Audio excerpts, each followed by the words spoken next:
creo que bueno, son términos que podrían describir cosas que están pasando en la poesía argentina contemporánea. Y yo voy a tomar solamente un aspecto, pero en todo caso después charlamos, podría tomar otros. Me parece que lo podemos plantear, por ejemplo, a partir de la reposición de obras poéticas que habían dejado de circular y que en los últimos años son reeditadas, bueno, empezaron a reeditarse con el agregado muchas veces de poemas inéditos, textos complementarios y aparatos críticos, todo lo cual produce como efecto la reinserción de esas, no solo la reinserción de esas obras que no estaban disponibles, sino también el redescubrimiento de sus autores y de las mismas obras, ¿no? Y la apertura de nuevas posibilidades de lectura en textos que en algunos casos parecían cerrados, ¿no? En este sentido, bueno, creo que se destaca el trabajo de Ediciones UNL, que es la editorial de la Universidad Nacional del Litoral, que desde 1984 bueno, viene produciendo una serie de ediciones notables, ¿no? Entre las cuales bueno, podemos mencionar la reedición de la obra completa de Juan L. Ortiz, que agregó a la primera edición bueno, cartas, prosas, poemas inéditos, artículos críticos.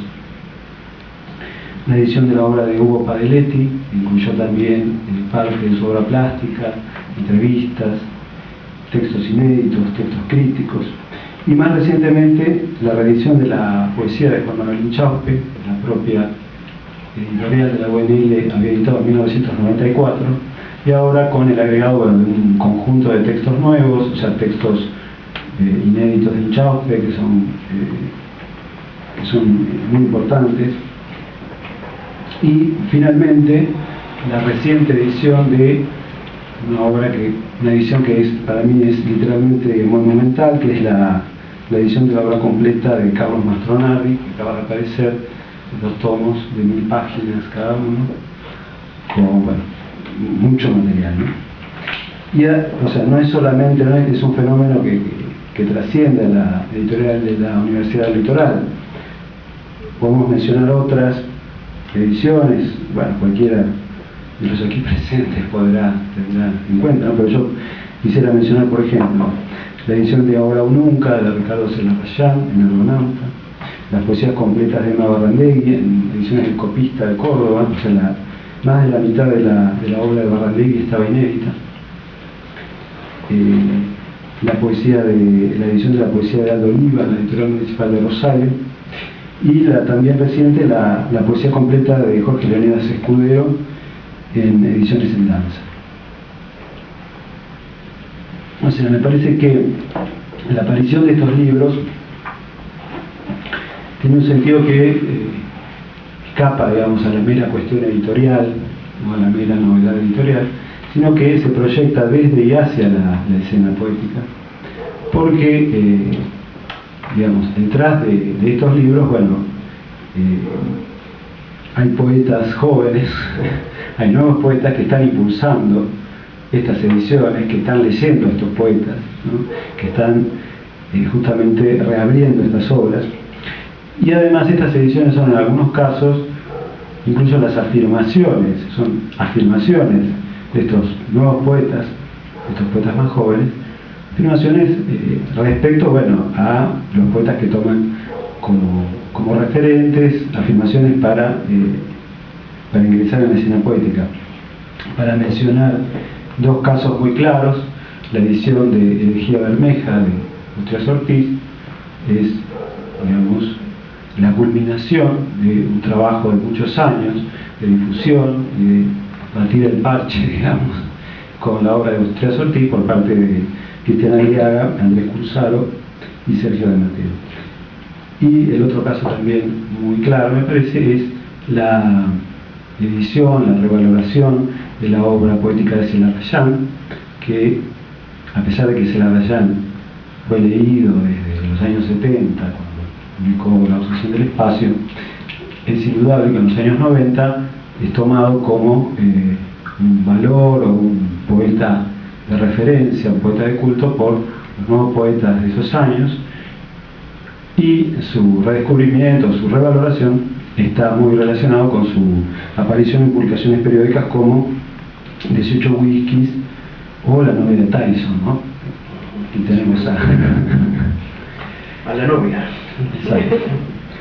Ya que Tyson está en Argentina. Por ejemplo, el primer número, haciendo una salida para ver que en todo caso probemos el primer número de 18 Whiskies, que es del año de fines de 1990, publica un adelanto de Ronnie de Criolla, de Celarayán, y en ese mismo número hay un diálogo, o sea, es muy rico, digamos, en cuanto a señales así respecto de cómo se ubicaba ese grupo, ¿no? Respecto de los poetas consagrados. Por ejemplo, está el diálogo de Aulicino y Carrera, ¿no? Que en ese momento eran como representantes de corrientes, o también hay un diálogo a propósito de la poesía de Girri que es bastante cuestionado, ¿no? Bueno, estos poetas me parece configuran una continuidad, ¿no? Para decirlo en términos de esta mesa, muy significativa. Primero porque se trata de autores y obras en su mayoría antes poco valorados, algunos desconocidos, y todos claramente secundarios en los años de producción de sus obras, ¿no? Sobre todo si observamos sus lugares que ocupaban en los años 70 y 80. O sea, me parece que continuidad y ruptura, o sea, son las caras de la misma moneda, digamos. Estos poetas que representan una continuidad representan al mismo tiempo una ruptura. Y me parece que las ediciones de estas obras están hablando también, obviamente, de las lecturas del presente, ¿no? De los poetas que hoy estamos valorando, que no son obviamente los mismos que las de los años 70 y 80, ¿no? Digamos, lecturas que, estos poetas que mencioné son poetas que pueden resultar muy diversos, pero que me parece se integran como objeto de lectura, como digo, por los poetas más jóvenes, ¿no? Y quisiera, digamos, cerrar esto focalizando en un caso particular, que es el de Mastronardi. En la edición que acaba de aparecer, hay una nota de Borges del año 75, una nota que escribe a propósito de un premio que recibe Mastronardi.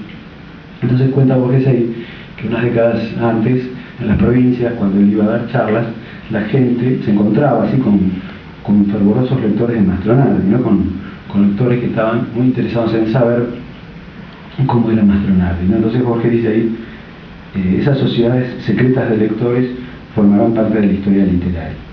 Y me parece que esa frase de Borges más bien se explica como una cuestión de amistad, o de, digamos, la gratitud que por ahí podía sentir a Mastronardi, porque está más bien desmentida, ¿no? por la situación de Mastronardi. Por ejemplo, en el mismo hay un testimonio de Emma Barrandegui, ¿no? Hablando de la amistad de Mastronardi con Gombrowicz, los diferencia, señalando, entre otras cuestiones, que mientras Gombrowicz se rodeó de jóvenes escritores, ¿no? De jóvenes que lo tomaban como modelo, bueno, Mastronardi hacía más bien un culto de la soledad, ¿no? De hecho, en el año 70, creo, Mastronardi escribe un texto a propósito de Juan L. Ortiz, donde señala, o más bien reprocha, ciertas lecturas que se están haciendo de Juan L. Dice que se encontró en Entre Ríos, en Santa Fe, en Córdoba, con jóvenes que estaban deslumbrados por el poeta, pero que conocían muy poco de la obra. O sea, uno puede tomar este texto de Mastronardi como una especie de denuncia temprana del mito que rodeó a Juan L., ¿no? Toda esta cuestión de entretenerse con los gatos de Juan L., la boquilla, las anfetaminas y qué sé yo. Pero a la vez también uno puede decir que entre esos jóvenes se encontraban también auténticos lectores y que fueron ellos quienes impulsaron la valoración de Ortiz. O sea, en ese mismo año 70-71 aparece editado en el Aura del Sauce, que es el libro que recopila en tres tomos la poesía de Ortiz, ¿no? Y tal vez se me ocurre esa soledad de Mastronardi, ese aislamiento respecto de los jóvenes, explica en parte el olvido que afectó su obra tras su muerte en el año 76, ¿no? Hay un artículo, uno de los primeros artículos sobre su obra, donde Luis Tedesco alude a la inactualidad de Mastronardi, ¿no? Y me parece que esa inactualidad tiene que ver con uno de sus rasgos definitorios, que fue lo que Claudia Rosa, en la edición de la obra, llama el gesto anacrónico, ¿no? O sea, un rasgo definitorio de su ser escritor y en el modo en que se relacionó con las vanguardias.